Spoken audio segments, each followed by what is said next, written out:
தாய் தமிழ் உறவுகளுக்கு வணக்கம். கல்வி அமைச்சர் ராஜினாமா பரபரப்பு என்ற தலைப்பில் இந்த காணொளியை காண்கிறோம். கல்வி அமைச்சர் ராஜினாமா பரபரப்பு என்ற தலைப்பில் இந்த காணொளியை நாம் காண்கிறோம். நீட் தேர்வு முறைகேடு, இதனை எதிர்த்து டெல்லியில் போராட்டம் நடைபெற்று வருகிறது. கரப்பான்பூச்சி மக்கள் இயக்கம் இந்த போராட்டத்தை முன்னெடுத்து நடத்தி வருகிறது. ஆயிரக்கணக்கான இளைஞர்கள் இந்த போராட்டத்தில் கலந்து கொண்டுள்ளார்கள்.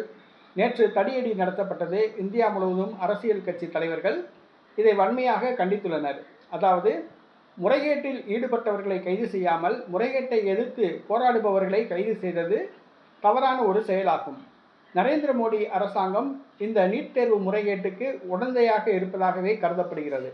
நீட் தேர்வு என்பதே சாமானிய மக்கள், சாமானிய குடும்பத்தை சார்ந்த மாணவர்கள் மருத்துவக் கல்லூரிக்கு போக முடியாத ஒரு சூழ்நிலை ஏற்பட்டுள்ளது. தற்பொழுது அந்த நீட் தேர்விலும் முறைகேடு நடப்பது வேதனையான ஒரு விஷயம். அதனை எதிர்த்து போராடுகின்ற இளைஞர்கள், மாணவர்கள் மீது காவல்துறை தடியடி நடத்தியுள்ளது.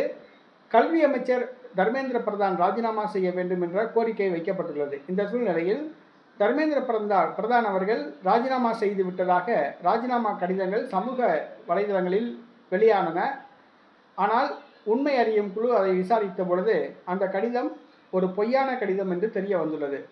தர்மேந்திர பிரதான் ராஜினாமா செய்யவில்லை. அவர் ராஜினாமா செய்ததாக சமூக வலைதளங்களில் கடிதங்கள் வெளியாகியுள்ளன. தர்மேந்திர பிரதான் ராஜினாமா செய்ய வேண்டும் என்று இளைஞர்கள் கோரிக்கை வைத்துள்ளனர். ஆனால் தர்மேந்திர பிரதான் கண்டுகொள்ளவில்லை. ஆளுகின்ற பாஜக அரசும் கண்டுகொள்ளவில்லை என்பது குறிப்பிடத்தக்கது. இதனை பார்க்கும் பொழுது நீட் தேர்வு முறைகேட்டுக்கு தர்மேந்திர பிரதான் அவர்கள் அவருடைய ஆசீர்வாதத்தின்படிதான் இந்த முறைகேடு நடைபெற்றதா என்ற ஒரு கேள்விக்குறியை எழுப்பியுள்ளது. ஏனென்று சொன்னால், ஆளுகின்ற பாஜக அரசு இந்த நீட் தேர்வில் முறைகேடு செய்வதாக ஏறத்தாழ பல ஆண்டுகளாக குற்றம் சாட்டப்பட்டு வருகிறது. இந்த நீட் தேர்வு ரத்து செய்ய வேண்டும் என்ற கோரிக்கை நாளுக்கு நாள் வலுத்து வருகிறது. தற்பொழுது தமிழ்நாட்டில் இந்த போராட்டம் தீவிரமடைய ஆரம்பித்துள்ளது. நீட் தேர்வு ரத்து செய்யப்படுமா என்பது கேள்விக்குறி. அமைச்சர் தர்மேந்திர பிரதான் உண்மையிலேயே ராஜினாமா செய்வாரா என்பதும் கேள்விக்குறியாக உள்ளது.